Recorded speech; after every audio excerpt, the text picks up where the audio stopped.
Hey, this is Dylan with RepairSpots, and today in this video I'm going to be showing you how to use the inventory management system.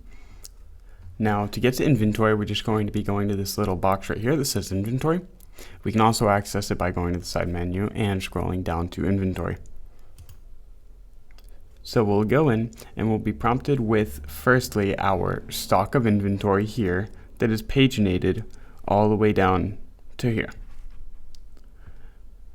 We can search for the products that we need to find in our inventory by product, barcode, or SKU. We have these options on the side where we'll be able to create an inventory count, view the history of creation, the low part stock, where we'll see the low parts that are in stock.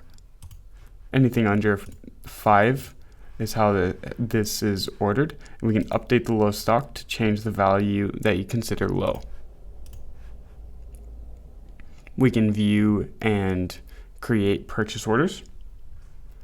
We have device management for devices for sale, sold, and devices to lend.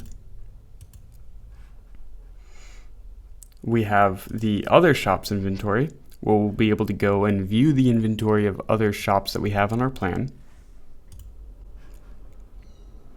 And then we can import items from this stores if it is necessary to sync the same inventories that you have between your stores.